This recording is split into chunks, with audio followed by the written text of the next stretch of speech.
President Muhammadu Buhari has directed security agencies to be vigilant, especially in the protection of lives and properties. The president spoke in Jos, Plateau State following renewed killings by suspected herdsmen.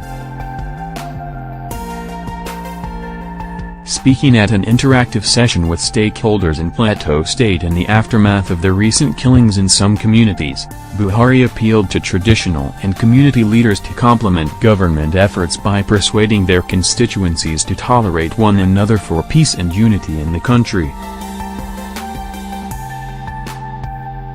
In a statement by Garbasha on Tuesday, June 26, the president was quoted as saying he will continue to pressurize security agencies to keep the country safe. The statement read in part, "I will continue to pressurize members of the law enforcement agencies directly under me by the Constitution as the Commander-in-Chief." About 8 days ago, we had 5 hours security meeting of the service chiefs and the Inspector General of Police. What happened here in Jos is very bad. The question of leadership, from your household to whatever you are, is justice. The bottom line is justice.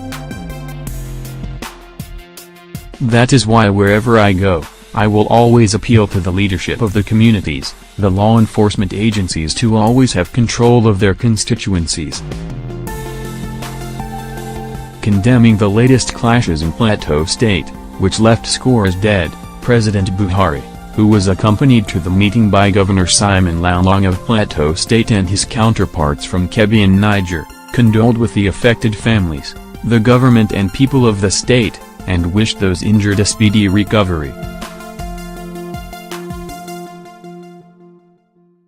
The President also used the occasion of the interactive session attended by traditional rulers, community and religious leaders, representatives of youth, women in trade union groups, security chiefs and some top government officials to appeal to Nigerians to avoid inflammatory utterances that endanger peace or promote conflicts.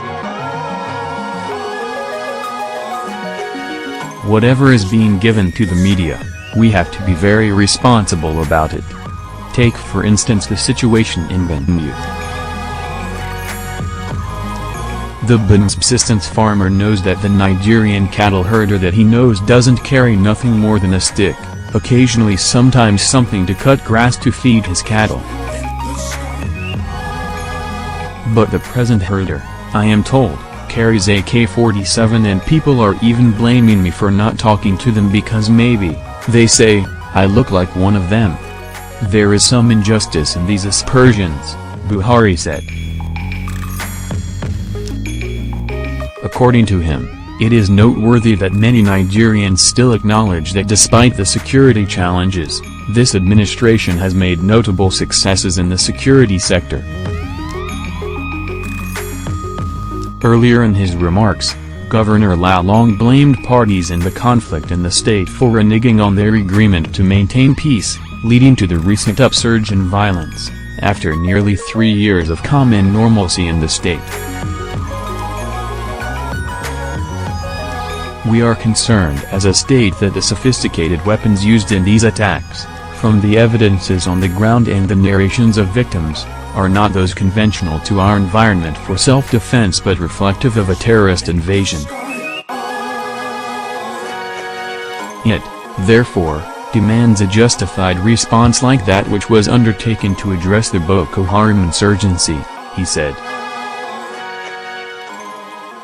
The governor also requested that given the number of villages completely ravaged in the violence, the federal government should establish an emergency special intervention fund to help reconstruct the destroyed communities. President Buhari also carefully listened to the presentations and recommendations made by Alhaji Nur Abdullahi, State Chairman, Mediala Cattle Breeders Association of Nigeria, Mukban, and Mrs. Florence Jamble, a representative of the Baram community in Plateau State, on engendering peace in the communities.